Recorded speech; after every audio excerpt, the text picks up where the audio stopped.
National Assembly intend to engage service chiefs on the state of security in the country, but that has been adjourned. Engagement to unravel the reason behind insecurity in the country. And more agitations on the state of the economy as protesters again in Niger State are taken to the street over the cost of commodity and hardship in the land.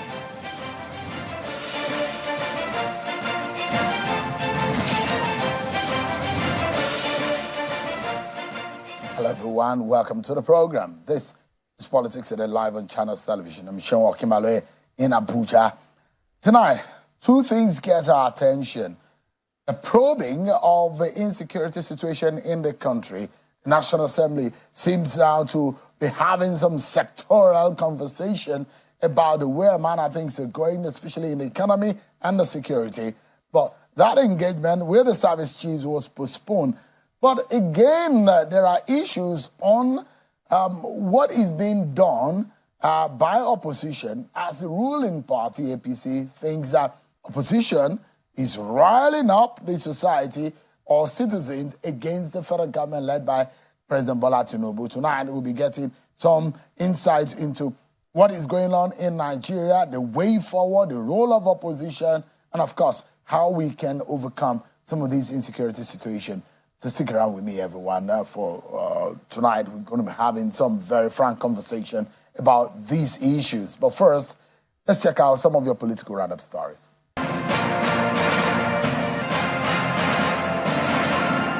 The FCT Minister Nyesom Wike says the era of abandoning government projects has come to an end under the administration of President Bola Tinubu.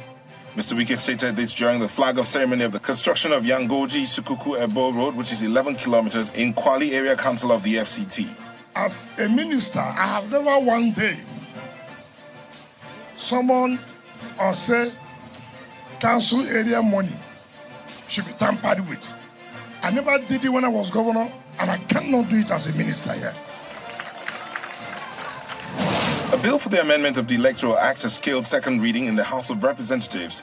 The bill, which is sponsored by Honorable Francis Wave, proposes, among other things, that the general elections be conducted on the same day to save money and time for the country, as well as prevent the bandwagon effect. The amendment also seeks to make electronic transmission of results compulsory. The Independent National Electoral Commission, INEC, has presented certificates of return to senators and House of Representatives members who won the by and rerun elections held on Saturday, February the 3rd. The certificates were presented by the national commissioners representing the state or regions where the senator or house member is representing. And ahead of the September governorship election in Edo State, an advocacy group under the aegis of the new Ishan era is calling on all political parties in the state to consider equity and fairness by unanimously fielding Ishan candidates in the September governorship polls. Addressing journalists in Benin City, the Edo State capital, the group's spokesman, Mr. Emmanuel Odigye, notes that it will be just and fair for the Central Senatorial District to produce the next governor after Adams Oshomole from the north and currently Godwin Obaseki from the south.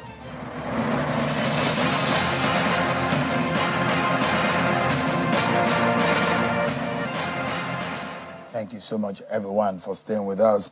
So the engagement with the service chiefs on the floor of the Senate today was adjourned because the lawmakers want everyone to be present, all these members of the security team to be present, including the IG. And in fact, they also want the Minister of Finance to be present. So they postponed the engagement. But it seems to be a continued agitation on the street.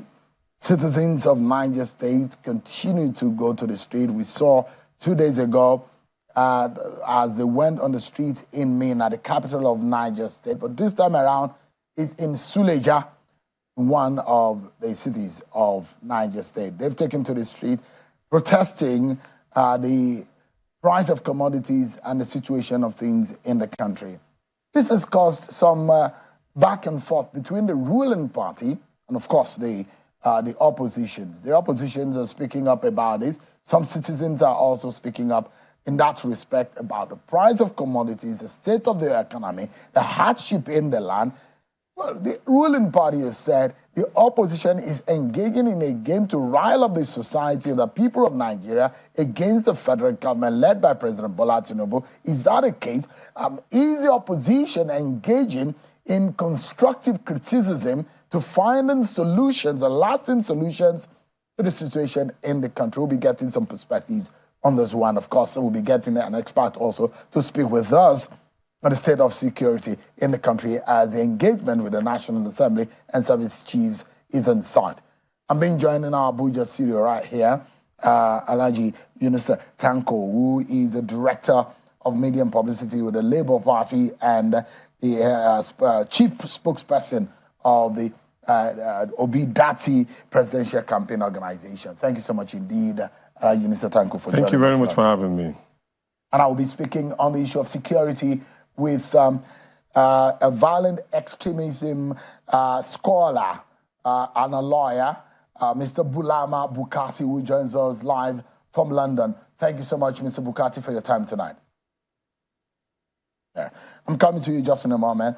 Let's speak with Alhaji Tanko. Give us an understanding of what you make of the APC's response to the opposition.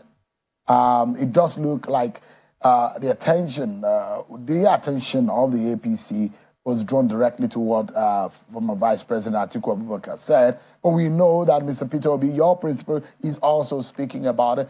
But the APC is of the opinion that Nigeria needs some patience. Nigerians need some patience with the Tinubu government to allow them to perform on the promises they made. Is the opposition impatient, or the Nigerian people, are they impatient? You could see me smiling a little bit. But first of all, before I answer your question, I want to wish the Nigerian team a successful outing with South Africa as they march on to the finals of the African game. I'm confident we're going to win. Inshallah. Okay, now, June, January 2nd, 2012, precisely, was a day in which Nigerians went onto the street to campaign and agitate for the removal of fuel subsidy issue that was maintained by the Jonathan administration. And you may want to ask me, what was the difference at that time? The amount was 87 to 145.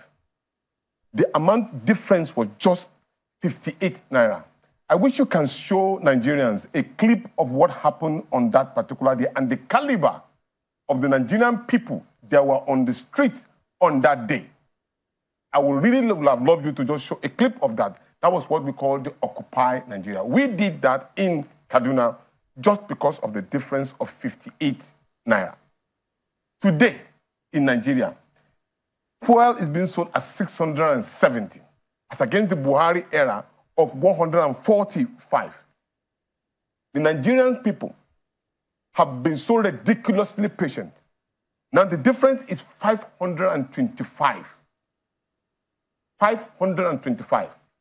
During the period of Umar Musa Yar'Adua, Nigerians were buying a bag of rice as 3,500 naira. During Jonathan era, Nigerians were buying a bag of rice at 7,500 naira. Today, the bag of rice is costing nothing less than 60 to 75,000 naira, which is more than even the amount of salary belonging to any civil servant. Now, here is the scenario. This same government decided to remove the fuel subsidy without preparatory ground to cushion the effect, promising palliative. That palliative, as we speak today, majority of Nigerians may not have even received a single dime. Of course, we all know the saga of what happened. The money that was supposed to be for the palliative has already been misappropriated by one of the ministers of this particular government.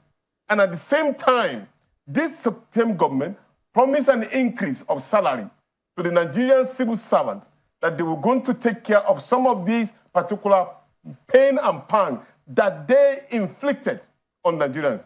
Let me also go back. Allegedly so, during the 2012 demonstration, it was also alleged that this particular same member of this particular leadership of this government, who were not in power at that time, were the ones sponsoring that particular Occupy Nigeria, because everybody that needs to be anybody around Nigeria who is living in Lagos was on the street. And some of us were also on the street in Lagos. Now, tell me in all honesty, difference of 58 naira to 525, where people cannot go to school, people cannot feed, cannot do 3 square meal in their houses. People are insecure in their homes. They cannot come out and speak for the interest of their own country. Election has come and gone, and they continue to manipulate and steal the vote of the people. In honesty, the level of impunity is provocative.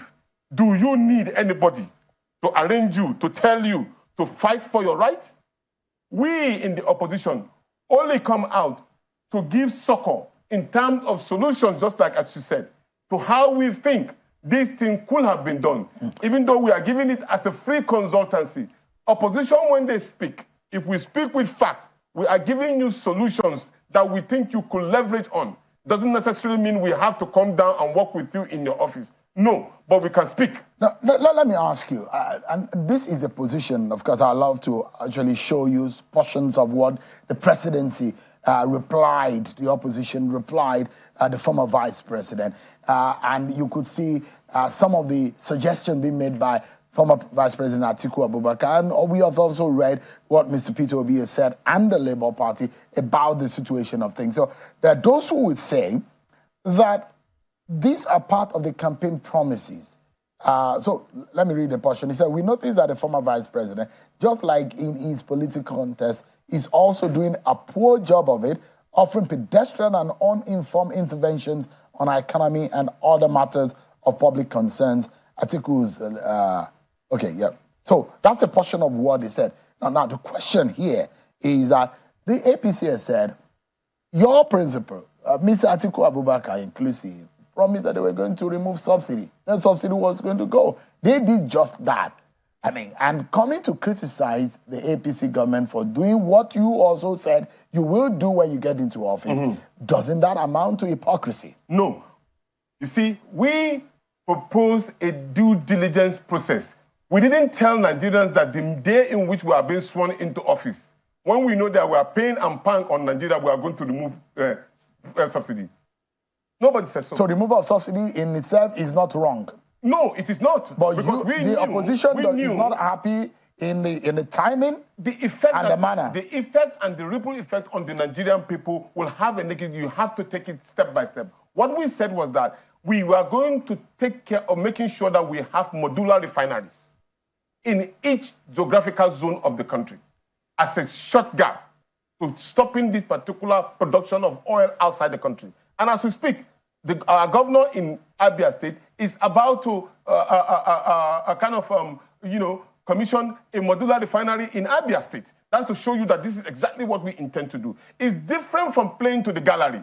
This particular government, with all due respect, they are full of gimmicks, lies, deceit, and level of insult in Nigerian people. Are you trying to tell me that Nigerian people are not seeing or not hearing how you go to party in Canada, how you sponsor the issue of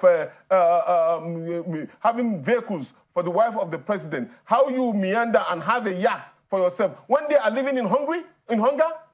These are clear testimony. You don't need anybody to tell you that these particular people have failed. They are not ready for governance. They were not prepared in the first place. Can you say a government that is just about 8 months old has failed? Yes, it has. Because from the fact that we have a backlog of problems that Nigerian people are looking forward to. During the Buhari era, don't forget, Nigerians were already crying. All they did now, they promised Nigerians that they are going to continue from where Muhammad Buhari stopped. And when they continue, they gave us a pro-max pain and pang. From the difference of just 58 to 52,525 naira. Come on, Sheung. The pain is too much. People are committing suicide. I mean, it may not have gotten to that. It has. I mean, if you say that people are committing suicide. Yes, we have, because have, in fact, it's on public domain that some Nigerian youth, some of them are committing suicide. that may be extreme in your description of the situation. I'm not making any. I'm not lying. These are facts that you can Google. So let me ask you, if the government of the day said, look, we're going somewhere, and it's like the pain of childbearing or pregnancy, you will feel the pain, and after some time, when you're relieved of the birth, that you will be relieved, and there will be joy. Is that commonsensical to be able to think with the government that, yes, let's trust them for a moment. They spend about 8 months in office. Let's see how they get started. And let's see, maybe they've made some policies that are very fantastic, but let's see the end result. Is it also okay to say, let's allow this government maybe spend the first 1.5 years and let's see is it possible to give them that benefit of the doubt? People celebrate 100 days in office as the first landmark of achievement. When you compare, although ours is a state government, compare Alex Otti with what is happening at the federal government level. He hit the ground running, and he was giving the people hope, and he's matching it with solution. Look, Cheung, maybe you don't know. As of today, you need just 11 CDs to $1. As of today, if I'm not mistaken from Tanzania, 4.4 Libyan currency to $1. In South Africa, 17.6 to $1. In Nigeria today, it's 1,500 naira to $1. The parallel market. That is the parallel market, of course, which majority of Nigerian goes to. So here we go. Nigeria is the giant of Africa. We are going this particular rough. And then you are saying that probably they needed more time. Even in the 100 days in office, they have not been able to prove to Nigerians that they have the capacity to change what was already done before. That time Nigerians were critical. So you don't think that there is any possibility? There is no clarity, or there is no semblance of progressiveness in the activities of the Tinubu government. Is that what you're saying? The people in Niger, the people in Kano and other parts of the country, they're human beings. If this government is doing what it ought to do for the interests of the Nigerian people, Yunus Otanko, will be part of the people that will praise them. Don't wait for anybody. It will be glaring. I keep on using this word. A Hausa man always say that a dog, they say, doesn't know that there is having a party in their own home until when he sees bones on the ground. The people are not even seeing the bones. Do you know, that as we speak today, our debt, as regard to the debt management office, said that we are having 87 trillion naira. 87 trillion naira. The debt burden across board. Yes, across board. Across board. Yeah. And that's across states and the federal government. Across the board. Debt is debt. But you see, if you get debt to build a nation, or to build your own industry, or to build your home, and gaining something in return, it's a good investment. But in our case, we are taking the debt and consuming it to the bone marrow. And this particular government is not checkmating it. We're not producing anything. To even feed ourselves is becoming difficult. Except if the government provides an enabling environment. Look, we were generating power supply to about 600 megawatts. Now it's 300 megawatts. This is reported live in Nigeria. But meanwhile, most of our leaders will be happy if to say Nigeria was okay. Do we need our president to sneak out of this country to go to France for any medical checkup?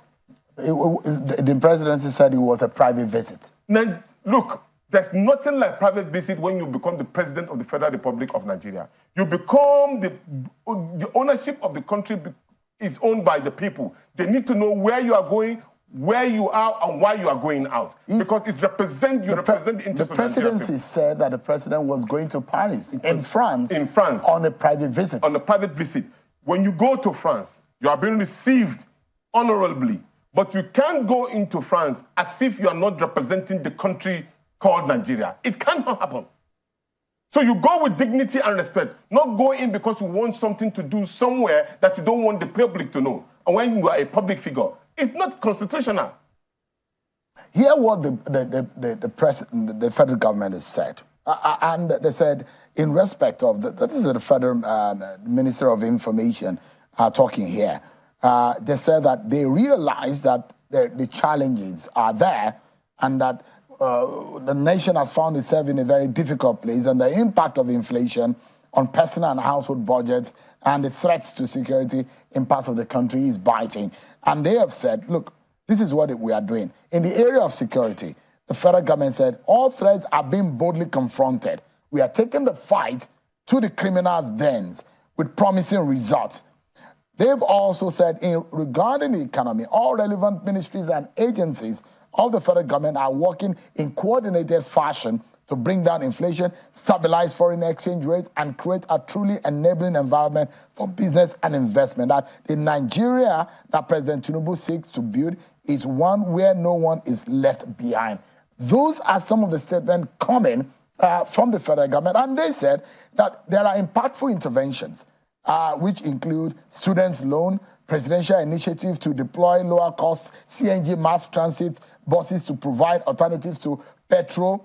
And these are some of the schemes that they said they are putting in place. Are they satisfactory to you? 774 local governments of the Federal Republic of Nigeria are left behind. How? Good. Many of our leaders who are thinking, who have their head on their neck, have said clearly that the local government of the Federal Republic of Nigeria have been left in fallow. Nobody cares about what they do.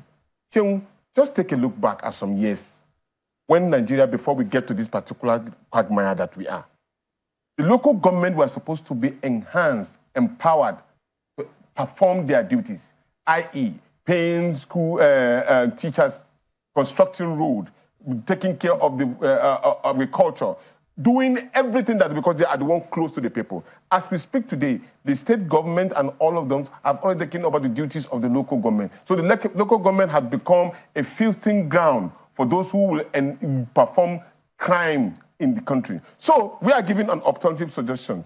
Go back to those days. Think, how do we get to this particular level? All of these particular, what would I call it, modern day life palliative that the people are not seeing will not work, because they know that the moment they brought out any form of palliative or suggestion, or is going to the hands of very few Nigerians.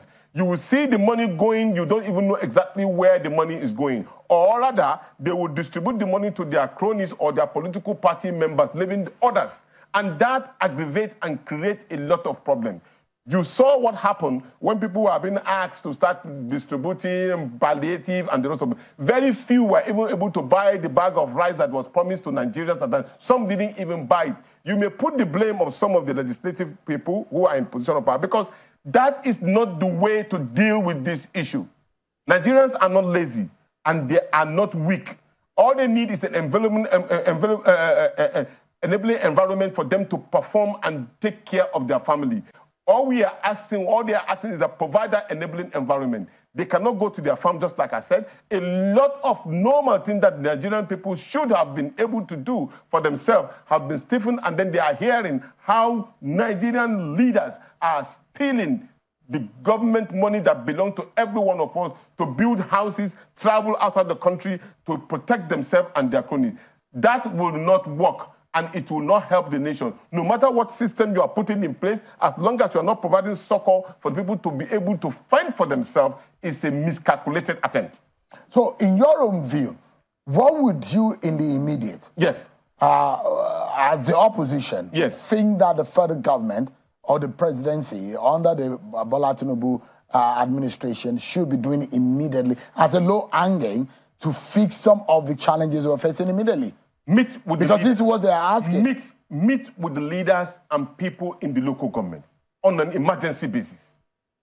Demand for economy, because they have the way in which they survive. They have leaders, they have obas, they have hakimis, they have all of that. We also have traditional leaders who are close to the people. Meet with them immediately. When you meet with them immediately, you will hear a feedback on how they are surviving. That would be the first intention, because that way the people will now feel that you are interested in their plight. Because it's from the local government and the world level that you have this particular feeling of neglect and anger And if we are not taking into consideration, we will be endangered species because they are coming gradually. Some of them are the ones that collaborate with the so-called hardened criminals because they will know them. But by the time you communicate with them, and this is not communication on the surface level, no, match it with action. If they say you are providing A, B, C, provide it almost instantly. So you don't think that the government is responsive enough to the yearnings of the Nigerian people? No, they have been lying and holding the Nigerian people in total disdain. Can you imagine when you say that Nigerian people are being manipulated by people to come out and demonstrate? That was an insult to the Nigerian people. We have intelligent people in this country. Because they are ridiculously patient does not mean that you should insult them directly. That was exactly what they are doing. I mean, is the opposition planning to go on protest? Because that's what the ruling party says. You people are planning, that you are coordinating a deliberate, orchestrated attack to bring down this government. Is that what the opposition is doing? When you are known for a certain gimmick, you know among yourself that that's what you do. You'll be afraid of the same thing being mentioned on you. I just told you how they choreographed the issue of demonstration in 2012 against the Jonathan government. And don't forget, the same government, members of this particular political party came out and told Nigerians that they are the one that imported militias into the country. Nobody arrests any one of them. They said it on the paper, it is there. And we know, if you are doubting me, just Google it and find out. Members of the APC said that they are the one that imported militias into the country. So if they are masters in that particular game and they're expecting us to do the same, we will surprise them. We are not interested in that. But we will leave them with the people. You will not go on the streets. We will leave them with the people because the people are the ones that are feeling the pain. We have 200 million Nigerians who cannot eat 3 square meals in their houses. They cannot send their children to school. They cannot get employment. And you think that probably Mr. Tanko or Peter Obi will orchestrate any demonstration? They should not do anything. They should sit down now. We'll all continue with the pain. I don't need to tell anybody what to do. When you're hungry, you will know how to fight for yourself or fend for yourself. You don't need it. Let's wrap up this conversation. And I'd like to know, because if the ruling party is asking that the opposition should be reasonable and responsible and look for the interest of the nation, would, for example, your principal, Peter Obi, be willing to work with this government in some ways? I wish they should have even been appreciating him for giving free consultancy, because he's performing some of the things that they should be able to take cue from. When a supposed president visits people who have been, deliberately been impugned with pain and pang, you show them concern. That is a suggestion for you. This is the way to go. And the people are happy about it. Because the primary objective of leadership is for you to be considerate and show empathy to your own people. And that is enshrined in Chapter 2 of the Constitution of the Federal Republic of Nigeria, which every president, governor, local government chairman will also swear to, that I will do A, B, C for the interest of the Nigerian people. They should take that particular constructive criticism as an advice. It will help them quickly. If you said that this government has failed, is it fair? I'm being extremely fair, because power is something that you request for. You say you want to do. You have the capacity. Nobody forced you to say so. You use the instrumentality of politics. Whether you manipulate or use any means necessary to get into power, it is what you did. Now, when you got there, you were expected to perform between what you promised to do. The social contract in which you sign within the people and the leadership, it is between the manifesto of the party, not individual manifesto. I did not create the manifesto. They said they would do A, B, C. It was a promise that they took, they made to the Nigerian people. And the Nigerian people believe we will die directly or indirectly, and then institutionalized by the judiciary to say, you are now the president. So it is your constitutional right for you to do that, is what is expected. Having known that in the past regime, Nigerians were suffering so badly to a point in which our universities were closed down for months, when people cannot even eat at that time too, they were complaining. You know that there were problems already on ground.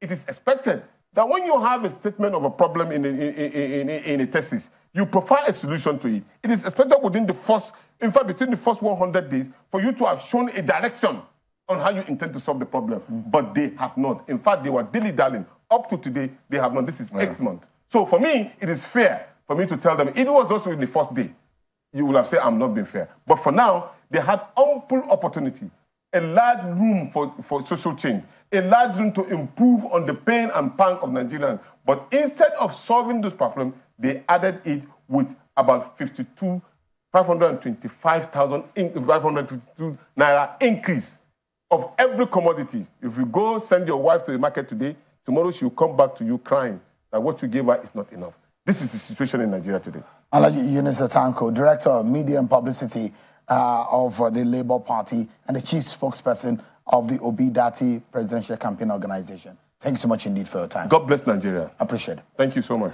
We'll take a break, everyone, but when we come back, we'll be speaking with Mr. Bulama Bukati, and our attention will be the probe on the security situation in the country, the engagement to find out what exactly is going on and proffering solutions. The National Assembly wanted to know. Nigerians are anticipating knowledge about the way forward for this country. Bulama Bukati will be joining us next on the program. Join us again, everyone.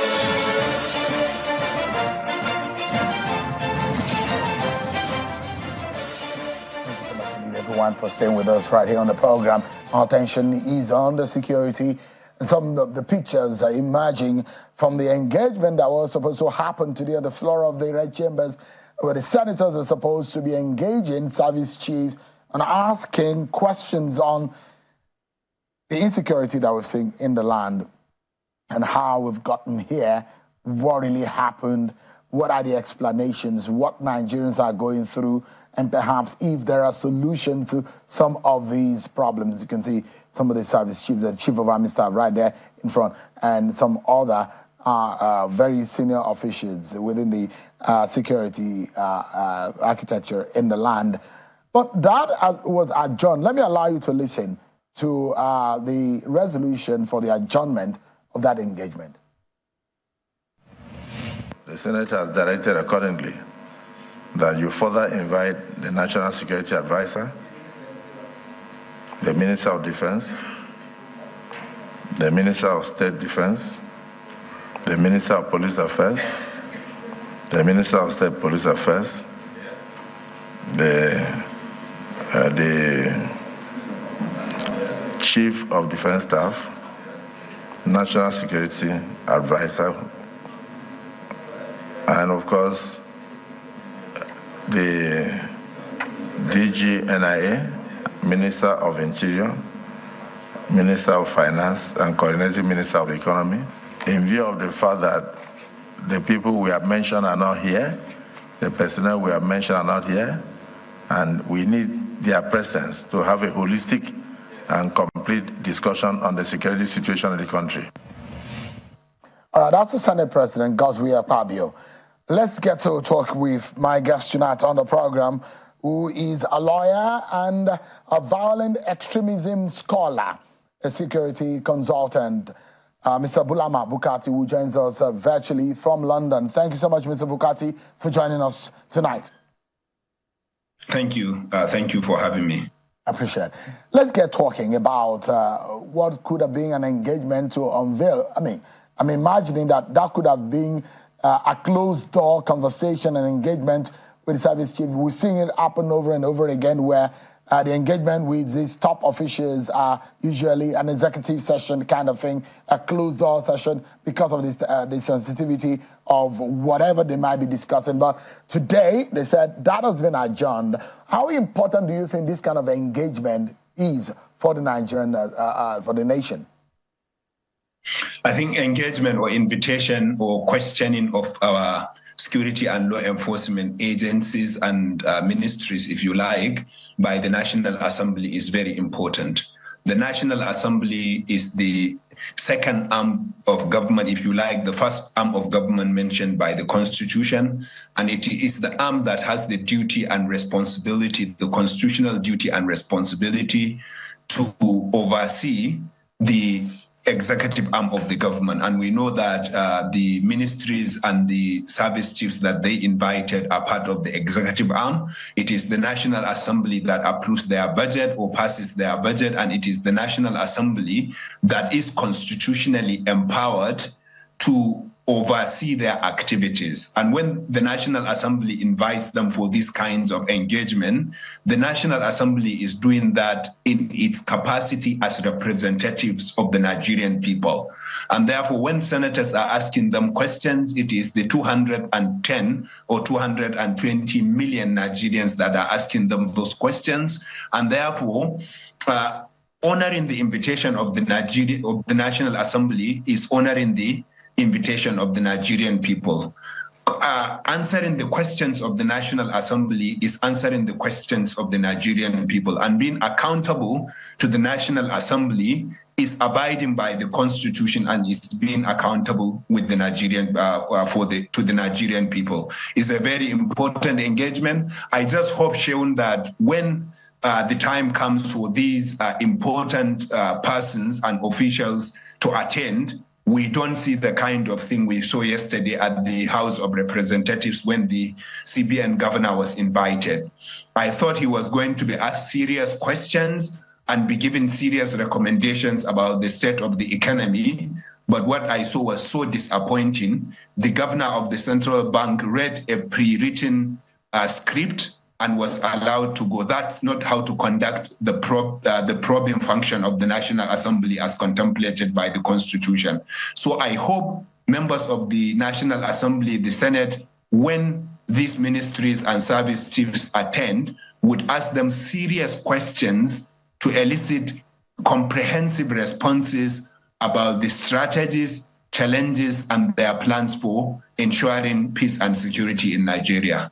So you imagine that, or you think that the members of the National Assembly were patronizing, they were not able to hit the nail on the head and speak truth to power, if you may permit that kind of language, if that is what they're supposed to be doing in that sense. Is that what you're saying, that they were just patronizing them? Yeah, I mean, not in this particular meeting, because we know that the meeting did not go on, and we can get into the reason they gave for not the meeting not going on. But what I saw yesterday was not the proper function of the National Assembly. It was not just patronizing them. I think they were just ticking the box. They just invited the CBN governor in a situation when our entire economy is in crisis. And we thought they were going to ask them serious questions. But Sheun, you would have done a better job if the CBN governor gave you 30 minutes than what they did at the National Assembly. That's not how to conduct the function. Conducting the function requires challenging questions. It requires probing questions. It requires putting facts and figures before the central bank governor and pushing him to do what is right for the country. But that was not what we saw yesterday when he attended the House of Representatives. They did not challenge him in any way. It became like a dog nodding exercise. It became like a box-ticking exercise, which is not what we expected as Nigerians. And so what I am saying is that national security is a serious business. Insecurity remains one of the biggest challenges to this government and to Nigeria. And therefore, whenever these ministries and service chiefs attend, the National Assembly should have the guts, should have the courtesy, should be bold enough to the Nigerian people to represent us well. And the way to do that is to ask them questions that will elicit comprehensive response and to challenge them in places or areas where they are not living up to expectation. So for the service chiefs, when eventually they form the kind of quorum that the National Assembly, the Senate wants, what are the kind of questions, for example? If you were opportune to be there in the Senate, what are the kind of questions that Nigerians should be expecting to be heard or to be posed at some of these service chiefs? Sure. So, of course, we know that the service chiefs were appointed in June last year.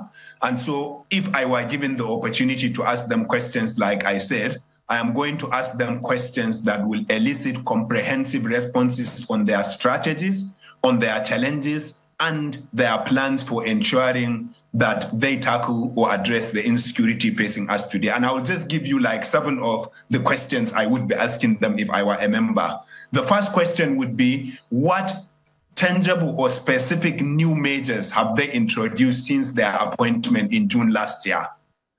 Because, I mean, this question is important, Sheun, because we should not expect them to repeat what past national service chiefs have done, which did not yield the required result. It was ASEAN, I think, that says it is madness to keep repeating something and expecting a different result. So I would be asking them, what specific new measures have you introduced since your appointment in June last year? Secondly, what are how effective have these measures been, and what are the tangible results that we have seen out of these measures? That will be my second question. Number three, I would be asking them, what is the current status of coordination between the various security and law enforcement agencies we have in Nigeria?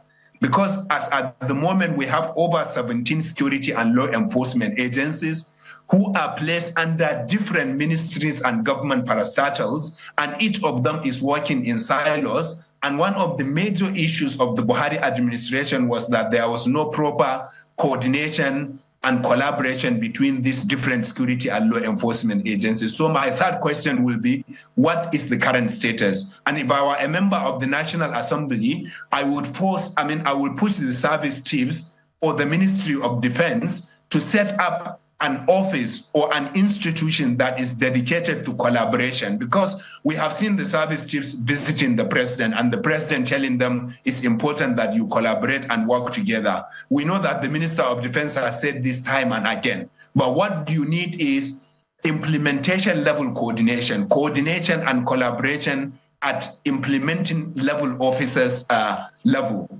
And that requires an office that is dedicated to bringing these different securities and law enforcement agencies together so they can collaborate and coordinate every single day. It is not an occasional thing. So my third question will be around collaboration and coordination. My fourth question would be asking them, what are the specific challenges facing your efforts? We know that they have been doing their best, but their best has not been good enough under the Buhari administration and under the Tinubu administration. I would want the service chiefs to tell me, as a member of the National Assembly, what are their challenges, whether financial, whether logistical, whether technological, whatever kind of challenges, what are the challenges? And number five, how can the National Assembly do better in supporting them? How can the federal government do better in supporting them to ensure that these challenges are tackled or overcome? Now, number six would be around community coordination, carrying communities along. I would be asking the service chiefs, what specific community, policing or community, military community relations initiatives have they initiated or have they promoted?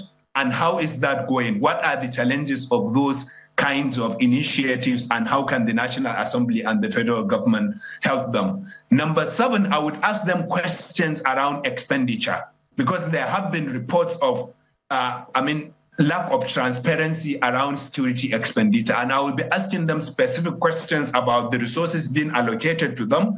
How are they utilizing the resources? Where are the gaps in their utilization of resources, and what are they doing to ensure that resources are used well? And finally, because of time, I would be asking them questions around reports of of human rights abuses, lack of transparency and accountability at different levels of the security agencies, and ask them what they are doing to ensure that transparency and accountability is fostered and promoted in the security sector. Fantastic. And I hope that some of these questions you are posed tonight might be questions that some of the members of the National Assembly would be able to take and pose to these service chiefs. But let me ask, what may not be a direct security situation, but it's sociological in one sense, and those experts who will tell you that these have a security implication. There are agitation, and we've seen it happen in Kano, in Niger State, that people are going to the street to agitated and protesting the price of commodities and the spike in the prices of commodities in the market. And there are those who will say this has to be stemmed so that it doesn't escalate. As a security expert, what do you make of this situation, and how do you think the government of the day can handle it? It's a society issue, isn't it? Yeah, it is. It is a society issue. And shown there is this vicious cycle between poverty, unemployment, and insecurity. And of course, the questions I highlighted earlier on are mostly around the immediate measures that need to be taken to tackle insecurity or address insecurity in Nigeria. But your question is around the medium and long-term factors that are leading to insecurity or exacerbating insecurity in the country. And one of them is socioeconomics. It is questions around poverty, unemployment, and social inequality. And unfortunately, we know that over the past 6 months or so, poverty has skyrocketed in Nigeria. Food prices or prices generally has gone soar in the country.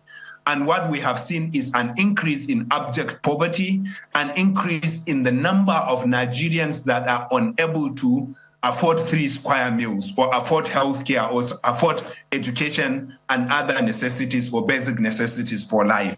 And there is a direct relationship between these economic or socioeconomic factors and insecurity. Because the more young people are unemployed, the more people are desperately poor, the more they will be vulnerable to recruitment into criminality and terrorism. The more we see protests in the country, the more we will be channeling policing efforts towards those kinds of protests, and then that will give the armed group, non-state armed groups, terrorists and criminal gangs the breathing space to plan attacks and implement them. And of course, we know that what Nigerians are crying about right now is not a lie. I speak with people from my local community every day. I engage with Nigerians also on social media. And what we are seeing is unprecedented level of abject poverty in the country. And showing we know that this endemic poverty that has increased in Nigeria, remember that even before the current situation, Nigeria was the headquarters of the world when it comes to poverty. There were over 100 million Nigerians in abject poverty. Now, the current situation has pushed even millions more Nigerians into poverty. And we know, Shawan, that these are not global factors mainly. They are not natural factors. These are as a result of deliberate government policies, the floating of the naira, the removal of fuel subsidy, the increase in electricity and other bills. These are deliberate government efforts that have pushed millions more Nigerians into poverty and made those that were already in poverty even poorer. And the government did not increase salaries. It did not increase opportunities for Nigerians to earn more, but it has tripled or even quadrupled the prices of goods and services. It has tripled or even quadrupled the prices of basic necessities, and no country can survive in the kind of situations Nigerians are right now. The only way for the government to stop these protests from spreading and from becoming bigger is for the government to tell itself the truth, reconsider the policies that have pushed people into endemic poverty, and introduce measures that will cushion the effect of some of the policies that may remain after its consideration.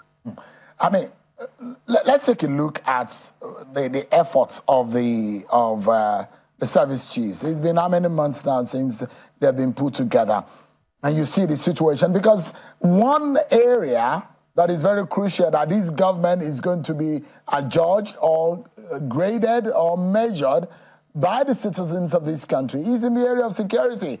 If they are not safe, the people will talk, people will protest, there will be agitation. Where do you think they may have gotten it wrong, considering the incidents, the violent and criminal activities that we have seen in the past months? Yeah, I mean, you are right, John. Security of lives and property is the primary duty of government. And of course, it is the basic measure upon which every government would be assessed. If Nigerians feel safe, our economy will get better. If we are safe, our social life would get better. If we are safe, everything in the country will be easier to run and to live. But where people are begging to live, just to live, I mean, that's a situation that is that's a no-brainer. Everyone knows that security of lives and property is what this government will be measured on. Of course, also because, remember, Sean, that before this government came, all these security challenges have been there. And that's why in the current president's election manifesto, his first priority was national security. And he made dozens of promises in that manifesto about how to get Nigeria security, how to secure Nigeria. And therefore, not just by the provision of the constitution, not just also by the provision of the social contract, but also by the president's own manifesto, the first measure upon which this President Tinubu will be assessed is security. And of course, over the past few weeks, we have seen a dousing of some of the security challenges in some parts of Nigeria, but we have seen unprecedented security incidents in other places, like in Ekiti State, where 2 traditional rulers were killed, and another traditional ruler was killed in Kwara State. We also saw school children and teachers being abducted in Ekiti State. They were released after 6 days. We don't know the details of their release. But we have seen an ebbing of some of the incidents in places like Abuja, even though we have recorded some incidents even in Abuja. And we have seen some steps being taken since the outrage that was caused by the last spate of attacks in Abuja. Now, where are the service chiefs getting it wrong? It is not necessarily perhaps getting it wrong. It's a question of them trying, working to improve their the activity or their efforts on the ground. And Sean, one of the areas may not necessarily be under the service chiefs, but like I told you in our last interview, that's the most important area, which is the question around border security.